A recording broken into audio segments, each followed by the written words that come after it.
Salatullah, salamullah.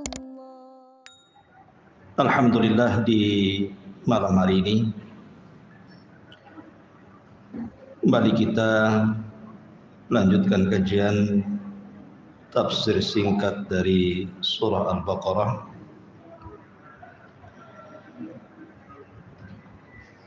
Dan kita masuk pada ayat berapa?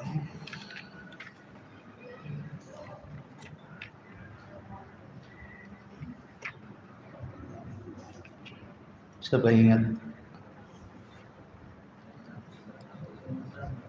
Hah? 92. Baik. A'udzubillahi minasyaitonir rajim. Bismillahirrahmanirrahim. Wa id akhadna wa laqad ja'akum Musa bil bayyinati tsumma ittakhadtumul ijla min ba'dihi wa antum zalimun.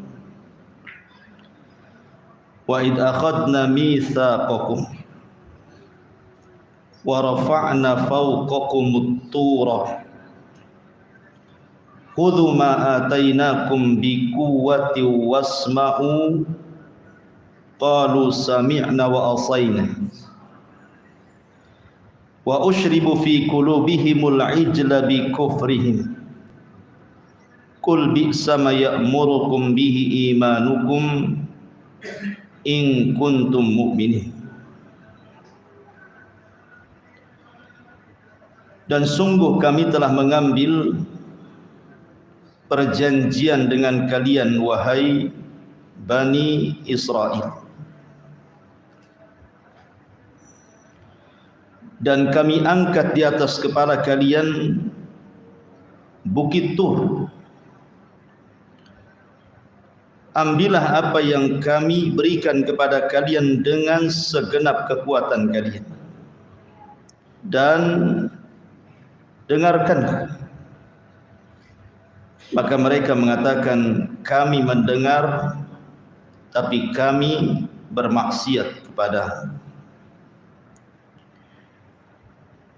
Maka hati-hati mereka masih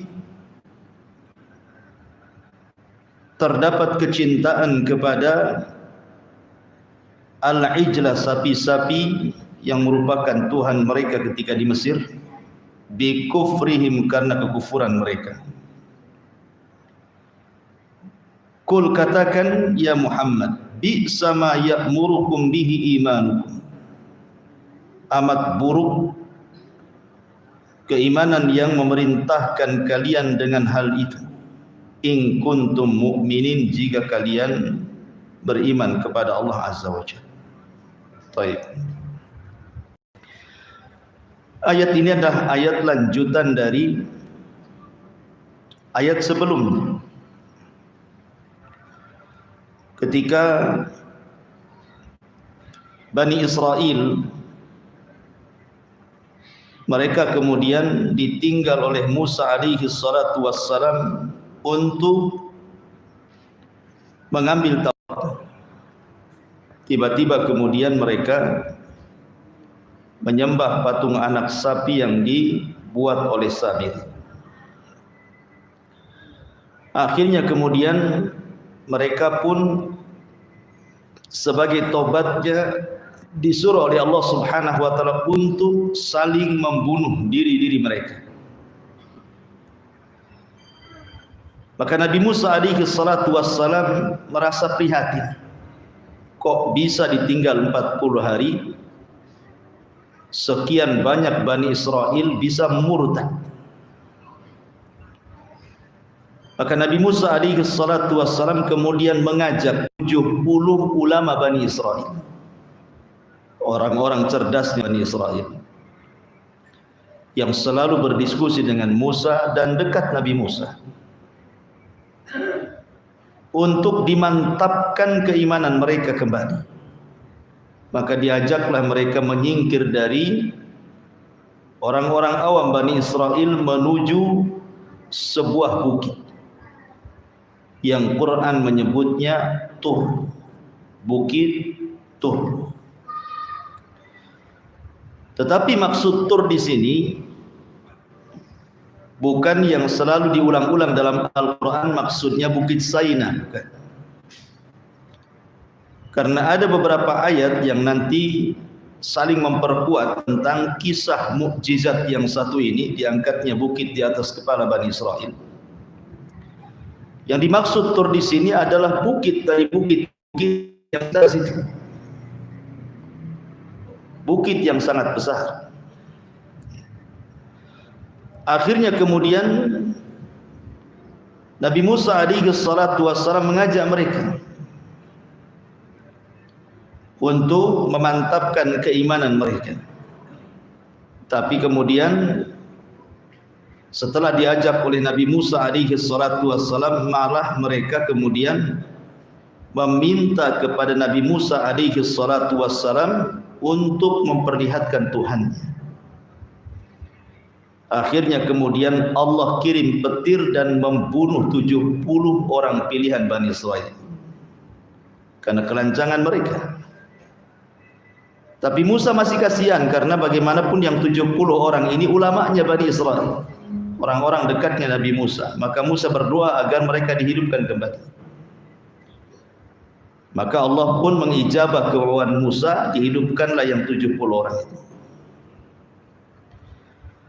Ma'asyiral muslimin yang dimuliakan Allah Azza wa Jalla, lihat bagaimana Musa dihadapkan dengan kaum yang orang awamnya menyembah berhala patung anak sapi, yang orang alimnya minta pula kepada Musa untuk diperlihatkan Tuhan. Nggak ada yang beres jadinya kan. Makanya wajar kalau seandainya Nabi SAW memuji Nabi Musa karena kesabarannya. Kata Nabi SAW, rahimallahu akhi Musa, laqad udhiya katsiran fasabara.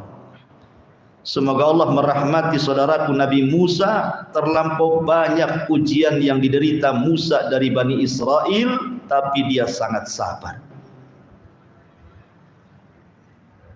Ma'asyiral muslimin yang dimuliakan Allah Azza wa Jalla. Tetapi kisah yang ingin saya kisahkan di malam hari ini adalah kisah yang berbeda dengan kisah yang kemarin. Kita akan berkisah tentang salah satu mukjizat Nabi Musa. Apa mukjizat Nabi Musa? Diangkatnya bukit Tur Sinah di atas kepala-kepala Bani Israel. Bagaimana kisahnya? Ada beberapa redaksi ayat di beberapa surat dan ayat. Pertama surat Al-Baqarah ini yang kita baca, ayat 92. Nah, tetapi kan sebelumnya juga terulang pada Al-Baqarah ayat 63 yang pernah kita jelaskan. Wa id akhadna mitsaqakum wa rafa'na fawqakumut tura khudhu ma atainakum biquwwati wadhkuru ma fihi la'allakum tattaqun. Itu redaksi pada Al-Baqarah 63. Dan sungguh kami telah mengambil perjanjian kalian dan kami angkat di atas kepala kalian bukit Tur. Ambillah apa yang kami berikan kepada kalian dengan segenap kekuatan kalian. Dan ingatlah apa yang ada pada kitab Taurat ini, agar kalian bertakwa kepada Allah Azza wa Jalla. Tetapi kalau kita melihat redaksi dalam surah Al-A'raf ayat 171, maka Allah Subhanahu wa taala mengatakan, wa idna taqnal jabala fawqahum ka'annahu dhullatun wa dhannu annahu waqi'un bihim khudhu ma atainakum biquwwati wadhkuru ma fihi la'allakum tattaqun. Dan ingatlah ketika kami mengangkat gunung di atas kepala-kepala mereka, seakan-akan gunung itu naungan awan, dan mereka yakin bahwa gunung itu akan jatuh menimpa mereka. Dan kami firmankan kepada mereka, peganglah dengan teguh apa yang telah kami berikan kepada kalian, serta ingatlah selalu atau amalkanlah apa yang tersebut di dalamnya, agar kamu menjadi orang-orang yang bertakwa. Kemudian juga terulang dalam surah An-Nisa ayat 154, wa rafa'na fawqakumut tur bimitsaqihim, dan kami telah angkat ke atas kepala mereka bukit Tur Sinah untuk menerima perjanjian yang telah kami ambil dari mereka.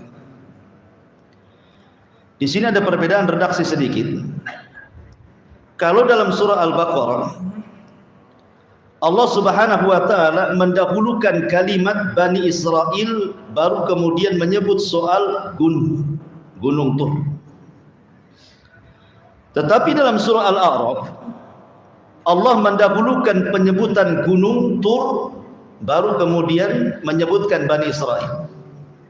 Dibalik dalam surah Al-A'raf, dalam surah Al-Baqarah Allah sebut Bani Israel dulu, baru bicara tentang Bukit Tur. Tapi dalam surah Al-A'raf disebut Bukit Tur dulu, baru cerita gunung, baru cerita Bani Israel. Kenapa kemudian redaksinya berbeda? Para ulama ada yang mengatakan bahwa konteks dalam surah Al-Baqarah itu tidak sedang menceritakan mukjizat Nabi Musa, tapi sedang menceritakan kenikmatan-kenikmatan yang Allah anugerahkan kepada Bani Israel. Makanya dalam surah Al-Baqarah itu hampir 40 ayat dalam surah Al-Baqarah menceritakan tentang kenikmatan yang Allah anugerahkan kepada Bani Israel. 40 ayat lebih. Artinya bahwa teksnya bukan bicara soal mukjizat, tetapi soal mengingatkan nikmat. Makanya disebutkan Bani Israel, baru cerita Bukit Tur. Tapi dalam surah Al-A'raf ini dibalik, menyebutkan gunung Tur dulu, baru bicara soal Bani Israel. Kenapa? Karena konteksnya dalam surah Al-A'raf ini bicara tentang mukjizat. Mukjizatnya gunung terbang yang diletakkan di atas kepala-kepala Bani Israel. Ma'asyiral muslimin yang dimuliakan Allah Azza wa Jalla, ketika Nabi Musa alaihi salatu wasallam membawa Bani Israel dari Mesir menuju Palestina, agar Bani Israel ditempatkan di tempat layak di Baitul Maqdis, supaya mereka sempurna dalam mengamalkan tauhid dan ibadah kepada Allah Azza wa Jalla di Baitul Maqdis. Masalahnya Bani Israel yang diajak oleh Nabi Musa dari Mesir itu, hati mereka masih tertanam kecintaan kepada berhala yang mereka sembah di Mesir. Apa itu? Patung-patung anak sapi. Ya, mereka memang sesembahannya menyembah sapi waktu di Mesir itu.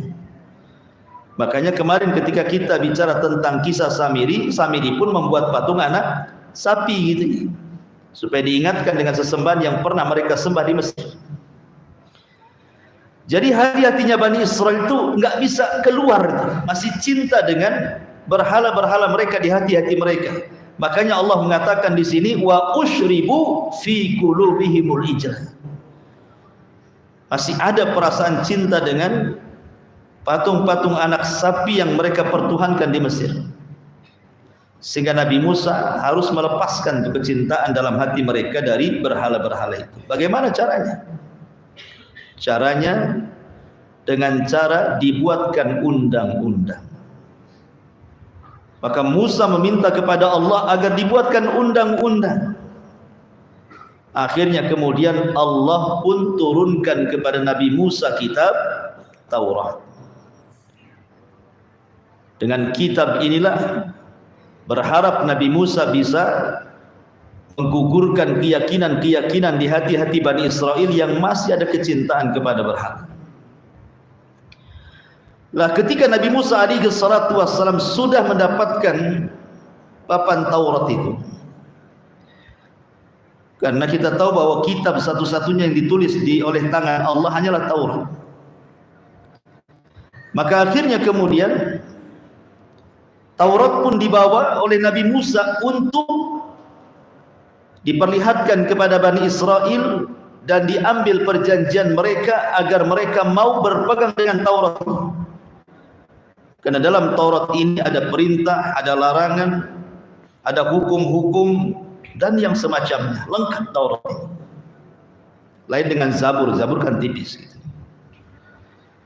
Maka kemudian Nabi Musa alaihi salatu wassalam mengumpulkan Bani Israel di samping bukit.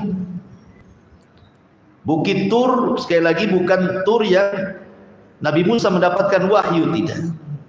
Ini bukit yang lain. Tadi saya sudah ceritakan di awal. Bukit yang lain. Kalau Tur yang dimaksud Nabi Musa mendapatkan wahyu itu gunung yang banyak pohonnya. Tapi ini bukit yang tidak ada pepohonan, bukit gundul bahasa kita. Dikumpulkanlah di bawah bukit itu Bani Israel itu. Kemudian Nabi Musa alaihi salatu wassalam sebelum memperlihatkan papan Taurat kepada Bani Israel, Nabi Musa meminta perjanjian mereka. Kalau seandainya kubacakan Taurat kepada kalian, kalian berjanji akan mengikuti arahan-arahan kitab langit ini. Tapi jawaban Bani Israel mengatakan, lihat dulu ya Musa, kalau perintah-perintah dalam Al-Quran itu memudahkan bagi kami, ya kami dengar, kami taat. Tapi kalau perintah-perintah itu menyulitkan kami, memberatkan kami, ya kami dengar, lalu kami maksiat, katanya. Kurang ajar gak? Makanya di sini Allah mengatakan, qalu sami'na wa asaina. Ya, kami dengar, tapi kami bermaksiat. Maksudnya tidak mau taat, dengar saja. Maka Musa alaihi salatu wassalam marah. Ya. Karena hanya dengan cara menanamkan Taurat di hati-hati mereka yang masih tertanam kepada berhala-berhala yang mereka sembah dahulu, maka dengan cara menanamkan Taurat baru hilang nanti. Sebagaimana dulu para sahabat Rasul dimasukkan Al-Quran di dada-dada para sahabat, kecintaan kepada berhala hilang sehingga mereka menjadi para muwahhidin, ahli tauhid. Tapi tentu para sahabat berbeda dengan Bani Israel, karena Allah mengatakan innama qaulul mu'minin idza du'u ila Allahi wa rasulihi liyahkuma bainahum an yaqulu sami'na wa ata'na. Kata kunci para sahabat Rasul apabila Allah dan Rasulnya memanggil mereka untuk berhukum kepada sesuatu, maka mereka mengatakan sami'na wa ata'na. Kami dengar, kami taat. Kalau Bani Israel, kami dengar, lalu kami maksiat. Lah bedanya. Makanya Rasul suatu ketika pernah marah juga kepada para sahabat gara-gara ketika turun ayat dan ayat itu dipandang berat untuk diamalkan, padahal belum dicoba. Belum dicoba sudah bilang berat. Maka Nabi SAW mengatakan di hadapan para sahabatnya, apakah kalian akan mengucapkan kama qalat Banu Israil li Musa sami'na wa asaina qulu sami'na wa ata'na. Apakah kalian akan mengatakan seperti perkataan Bani Israel, kami dengar lalu maksiat? Katakan oleh kalian, kami dengar dan kami taat. Baru setelah mereka para sahabat nurut dengan Rasul dan mengatakan sami'na wa ata'na, datang kemudahan bagi mereka yang tadinya sulit, mudah bagi mereka. Kembali ke kisah. Akhirnya kemudian Nabi Musa alaihi salatu wassalam marah karena jawaban mereka seperti itu. Ya kami dengar, tapi tengok-tengok katanya. Kalau mudah diamalkan, kami amalkan katanya. Kalau sulit, ya maaf saja. Lancangnya mereka kepada Nabi. Tidak ingat kebaikan Nabi Musa yang menyelamatkan mereka dari Mesir dan menenggelamkan orang yang memperbudak mereka, Firaun dan bala tentaranya. Belum kenikmatan-kenikmatan yang lain yang Allah anugerahkan kepada mereka. Cukuplah diutusnya Musa itu nikmat besar. Dia Rasul ulul azmi lagi. Akhirnya kemudian Nabi Musa berdoa kepada Allah Subhanahu wa taala agar bukit itu diangkat. Subhanallah. Bukit itu tercabut dari pasaknya, diangkat ke langit, persis berada di kepala-kepala Bani Israel, seolah-olah atap bagi kepala mereka. Kemudian Musa alaihi salatu wassalam memaksa untuk mengambil Taurat. Khudu ma atainakum biquwwah. Ambil apa yang telah kami berikan kepada kalian dengan segenap kekuatan kalian. Mau ambil atau bukit ini kutimpakan kepada kepala kalian. Milih saja. Mau ambil atau bukit ditimpakan kepada kepala kalian.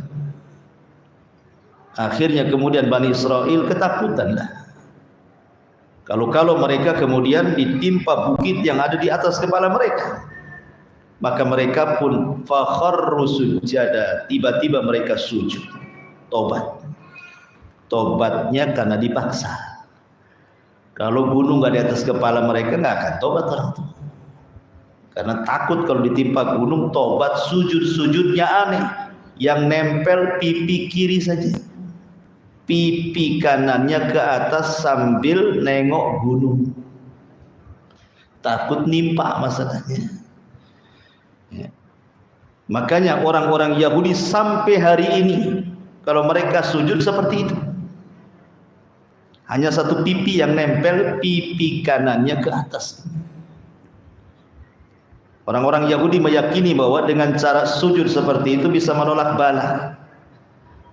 Karena ketika Bani Israel buyut-buyut mereka sujud seperti itu, akhirnya bukitnya tidak ditimpakan kepada mereka, dibalikin lagi. Jadi sujud tolak bala. Ya. Begitu sujudnya mereka, tidak istiqomah. Kalau kita kan sujudnya betul-betul sujud, enggak mereka. Ya, separuh nengok ke atas matanya, baru pipi kirinya baru nempel di tembok. Begitulah orang-orang Yahudi sampai hari ini. Ma'asyiral muslimin yang dimuliakan Allah Azza wa Jalla. Dalam surah Al-A'raf sebagai penguat dalam Al-Baqarah 92. Tadi saya sudah katakan wa idznataqnal jabala fawqahum. Dan ingatlah ketika kami angkat gunung di atas kepala mereka. Ka'annahu dhullatun. Gunung itu seperti atap. Seperti atap yang kayak gini. Seperti atap. Ada di kepala kita, persis di kepala kita. Wa dhannu annahu waqi'un bihim. Dan mereka sangka gunung itu akan menimpa ke kepala mereka. Kemudian Musa mengatakan khudhu ma atainakum biquwwah. Ambil Taurat ini dengan segenap kekuatan kalian, atau gunung usul ditimpakan kepada kalian. Wadhkuru ma fihi, bukan hanya sekedar diambil dengan segenap kekuatan kalian, amalkan juga. La'allakum tattaqun, agar kalian menjadi hamba-hamba Allah yang bertakwa. Lihat. Ya. Di sini banyak faedah ikhwan yang kita bisa petik dari kisah ini. Apa faedahnya? Yang pertama, janganlah seseorang bertobat itu karena terpaksa.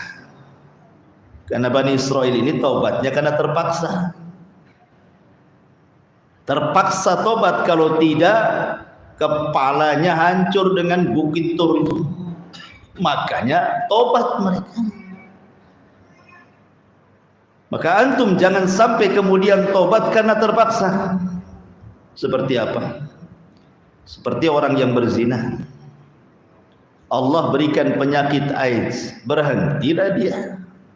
Karena sudah kena serang penyakitnya, terpaksalah tuh. Sebab kalau dilanjutkan mati dia. Atau orang minum khamar sampai lambungnya rusak, datang ke dokter, dok, Gimana kondisi saya? Jangan minum khamar lagi. Kalau enggak mati itu, lambungmu itu sudah habis tuh, ususmu terbakar semuanya. Akhirnya terpaksa dia berhenti. Padahal Quran sudah ngomong itu haram, madaratnya lebih banyak. Rupanya lebih mendahulukan ucapan mantri dibandingkan Allah. Terpaksa dia tobatkan gitu. Janganlah tobat itu gara-gara terpaksa. Ini yang pertama. Yang kedua, harusnya seseorang itu bersegera memenuhi panggilan Allah dan Rasulnya supaya jangan terkena azab. Lihat Bani Israel, karena mereka melambat-lambatkan memenuhi panggilan Allah dan Rasulnya, akhirnya kemudian gunung diangkat di atas kepala mereka. Kalau seandainya gunung itu betul-betul ditimpakan, maka mereka mati kena azab. Maka dari sini ada faedah, bersegeralah kalau Allah memerintahkan sesuatu, kalau Rasul memerintahkan sesuatu. Ya ayyuhalladzina amanu stajibu lillahi walir rasul idza da'akum lima yuhyikum. Wahai orang-orang yang beriman, bersegeralah kalian ikuti, penuhi panggilan Allah dan Rasulnya, karena dua panggilan itu bisa menghidupkan hati-hati kalian. Jangan lambat-lambat. Kemudian yang nomor 3, di sini Nabi Musa mengatakan kepada Bani Israel, "Khudhu ma atainakum biquwwah." Ambil Taurat ini dengan segenap kekuatan kalian.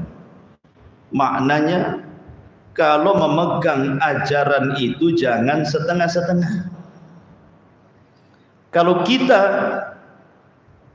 alhamdulillah diberikan Al-Quran, kalau bisa jangan sekedar membaca saja. Coba dipelajari tafsirnya, guys. Sekarang kan belajar tafsir gitu. Karena Quran itu bukan hanya sekedar diibadahi bacaannya, tetapi lebih daripada itu ditadaburi, direnungkan. Isinya itu apa sebenarnya itu? Masa kita katakan raditu billahi rabba wa bil islami dina wa bi Muhammadin nabiyya wa rasulah. Kita redha Allah Tuhanku, Muhammad nabiku, agama sebagai Islam sebagai agamaku. 3 soalan ini, Allah, Rasul dan juga Islam, itu tidak lepas daripada Quran. Anda tidak bisa mengenal Allah kecuali mempelajari Quran. Mengenal Rasul juga sama, mengenal Islam juga sama. Karena Quran ini patokan masalahnya. Jadi kalau dibaca saja lalu, ya bukan berarti kemudian tidak dapat pahala, dapat pahala. Tapi bukan semata-mata diturunkan untuk diibadahi bacaannya saja. Karena Quran itu lebih daripada itu, harus ditadaburi, dipelajari, kalau bisa dihafalkan. Kemudian yang nomor 4, di sini ada istiqomah, pelajaran istiqomah. Artinya mengamalkan sesuatu dengan terus-menerus. Karena di sini Allah mengatakan, seperti setelah mengucapkan khudhu ma atainakum biquwwah dalam surah Al-A'raf, kemudian Allah katakan wadhkuru ma fiha, amalkan juga apa yang ada dalam isi Taurat itu, termasuk kita. Karena bagaimanapun Quran itu bukan cerita tentang khususnya sebab, bukan. Oh itu kan cerita Nabi Musa, enggak. Quran itu ibrahnya umum bagi yang membacanya. Makanya ada kaidah ahli tafsir mengatakan, atau kaidah dalam Al-Quran itu, al-ibratu bi umumil lafzi la bi khususis sabab. Pelajaran dalam Al-Quran itu karena umumnya lafaz, bukan karena khususnya sebab. Memang sebabnya ini kan cerita tentang Nabi Musa, itu sebabnya, sebab turunnya. Tetapi lafadznya kan umum, mencakup umat Rasul termasuk kita. Ketika Allah mengatakan wadhkuru ma fiha, ini bukan seruan kepada Bani Israel saja, ini juga seruan kepada kita maksudnya. Agar kita ini bukan hanya sekedar kembali kepada Al-Quran, tapi lebih daripada itu amalkan juga isi Quran itu. Dan istiqomah. Kemudian yang kelima, terkadang Allah Subhanahu wa taala untuk menyadarkan hamba-hambanya perlu juga ditakut-takuti hamba itu. Kalau seandainya Bani Israil tidak ditakut-takuti dengan gunung di atas kepala mereka, mungkin mereka tidak akan tobat. Tapi ketika rasa takut sudah ada di kepala mereka, takut tertimpa gunung Tur, tobat mereka. Makanya banyak tanda-tanda yang Allah kirim kepada kita untuk menakut-nakuti kita, ikhwan. Tapi tidak kunjung pula kita takut. Kemarin terjadi gerhana bulan. Gerhana itu bukan hanya sekedar fenomena alam. Tidak sebagaimana orang-orang yang mereka mendahulukan akal dibandingkan nas. Sehingga terjadinya gerhana itu dianggap fenomena biasa. Itu kan hanya peredaran alam semesta bulan saja. Dan gerhana itu akan berlangsung sekian tahun sekali katanya. Tidak perlu dihebohkan. Oke, kalian ngomong begitu terserah kalian. Tetapi dalam agama kita, ketika Nabi SAW mengingatkan ketika terjadinya gerhana, apa kata Rasulullah? Kenapa Allah gerhanakan? Liyukhawwifu bihi ibadah, agar Allah menakut-nakuti hamba-hambanya. Tetapi betapa banyak orang yang ditakut-takuti tak takut pula dia. Makanya kita lihat fenomena gerhana ini di negeri kita, biasanya habis gerhana itu ada saja musibah. Kita perhatikan dari gerhana tahun-tahun dulu, habis gerhana mesti ada saja musibah. Entah gempa, entah banjir, entah macam-macam. Sebenarnya bagi kita kaum muslimin wajar kalau setelah terjadi gerhana tiba-tiba kemudian banyak musibah gitu. Ada gempa, ada tsunami, macam-macam gitu. Karena ketika Allah menakut-nakuti kita, kita pula tak takut. Lah ketika kemudian Allah yang menakut-nakuti kok kita tidak takut, malah yang maksiat tetap maksiat, ya kan? Yang berzina tetap berzina, yang minum khamar tetap minum khamar, yang menyimpang dari sunnah ya tetap mengerjakannya, yang syirik ya syirik, dukun merajalela kan gitu. Ya wajar kalau seandainya Allah timpakan musibah karena ditakut-takuti, tidak takut. Masih mending Bani Israil ini ditakut-takuti, takut tobat dia kan gitu. Masyarul muslimin yang dimuliakan, dan ini juga thariqah seorang dai. Thariqah seorang dai, orang yang mengajak manusia kepada kebaikan. Terkadang perlu juga di dalam berdakwah itu menakut-nakuti dengan neraka, gitu ya. Nakut-nakuti dengan azab. Kamu kalau melakukan ini azabnya loh. Ya, ini siksanya, supaya orang takut. Ya. Dan sekali-kali juga ya dikasih semangat bahwa kalau mengamalkan ini surga, ini nikmatnya, supaya seimbang, tidak takut melampau dan tidak mengharap melampau, tengah-tengah antara takut dan harap. Kemudian juga di sini juga ada faedah yang sangat baik sekali, bahwa ketika Allah Subhanahu wa taala mengirimkan mukjizat kepada Musa dengan diangkatnya bukit Tur itu, bahwa faedah sebuah mukjizat itu salah satunya adalah untuk tu'in ar-rusula alaihimus salam, membantu dakwahnya para nabi, supaya kaumnya itu makin membenarkan lagi. Sebab kalau seandainya tidak ada mukjizat, nanti orang-orang mengatakan, itu sama aja dengan saya, dia manusia, saya pun manusia, apa bedanya? Tetapi ketika dikirim mukjizat, itulah akhirnya kita tahu bahwa memang dia manusia pilihan. Seperti Nabi Musa diberikan sebelumnya tongkat jadi ular, mukul laut belah jadi dua gitu. Nabi Soleh kemudian keluar unta dari batu. Kemudian Nabi Nuh membuat perahu yang berada di padang pasir, rupanya ketika naik gelombangnya besar ya tak tenggelam juga, Allah selamatkan. Termasuk Rasul kita Muhammad SAW diberikan mukjizat Al-Quran.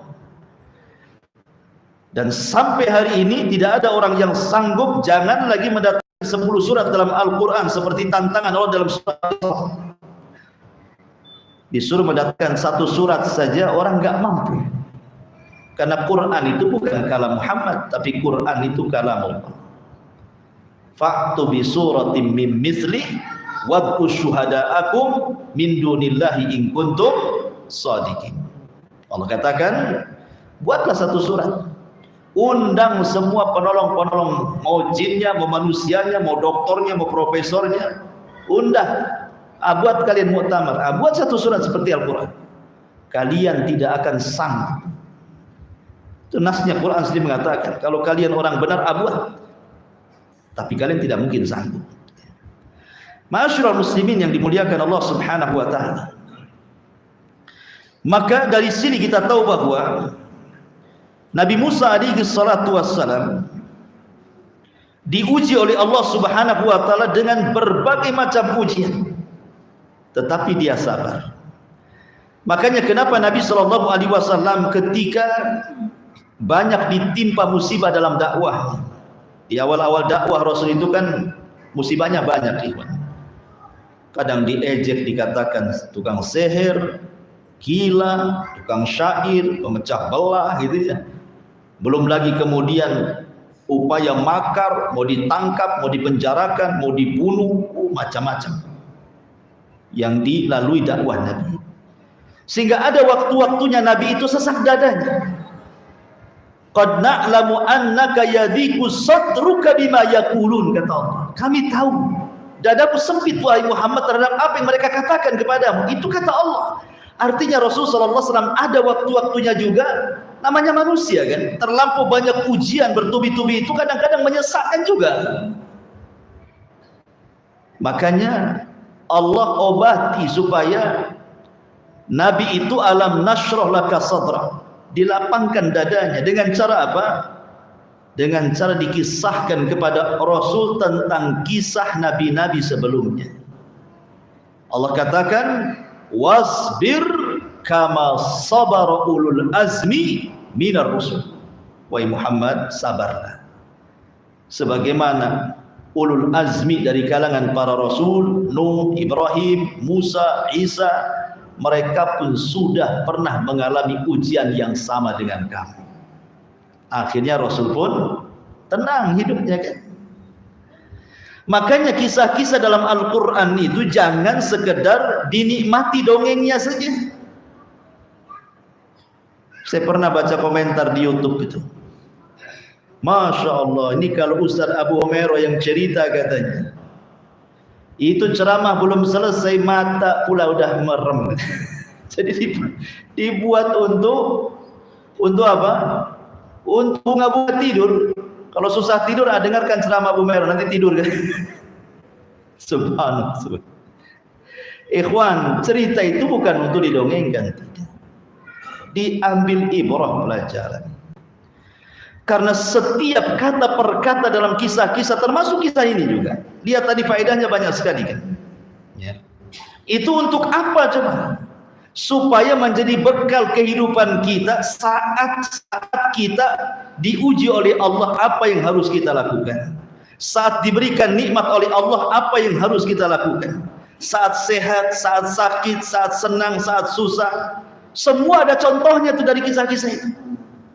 Contoh nih, ada orang yang sakit menahun, stroke umpamanya, tidak bisa bangun. Apa yang sakit antum saja? Tidak. Orang yang mulia sekelas Nabi Ayyub saja terdampar sakit 18 tahun, tidak bisa apa-apa. Ke kamar mandi digendong sama istrinya, nanti kemudian dikembalikan ke pembaringan juga dipapah, 18 tahun nih. Tapi Nabi Ayub tidak pernah mengeluh, sama sekali tidak pernah mengeluh. 18 tahun sakit loh. Padahal rata-rata orang sakit itu kalau kelamaan 2 tahun 3 tahun saja itu sudah ngeluh. Karena biasanya begini, Tuan. Orang sakit ini ketika banyak yang mengunjungi datang bawa buah, mangga, apel, atau apalah makanan kesukaannya. Walaupun nggak dimakan, yang makan yang jaga biasanya. Tetapi kan dengan adanya orang-orang yang berkunjung ke rumahnya, itu kan menyenangkan hati dan memasukkan kesenangan kepada hati orang sakit. Itu salah satu obat, karena sugestinya seperti itu. Tapi berapalah tahan orang berkunjung? Sehari, 2 hari, sebulan, 2 bulan, nggak akan tahan. Anak sakit aja antum nggak kunjung, 1-2 saja yang kunjung. Ya. Itu pun sekali saja bawa apel. Padahal sakitnya lama tuh. Artinya sekali aja antum berkunjung dianggap sudah berkunjung, kan begitu. Orang sakit itu terkadang lebih sakit bukan penyakitnya, tapi tidak ada yang mengunjunginya. Itu lebih sakitnya itu di sini. Ya. Jadi coba antum tanya, kalau antum merasakan sakit itu bukan sakitnya yang dia rasakan sakit, karena satu-satu orang itu sudah pergi dari dia.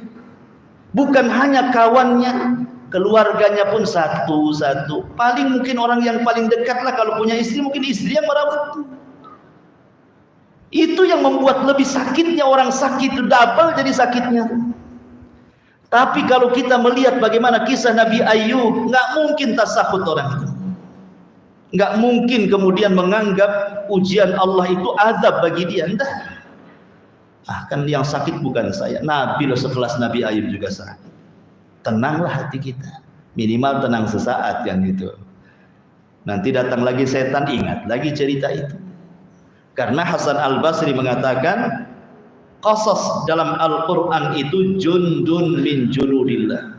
Dia tentara dari tentara Allah untuk menguatkan hati kita.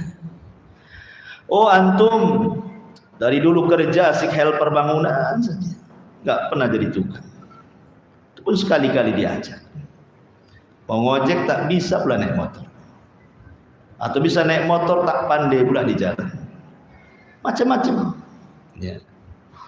Yang miskin itu bukan kita saja. Nabi loh berbelasan tahun dia jadi penggembala kambing. Berapalah upah penggembala kambing itu?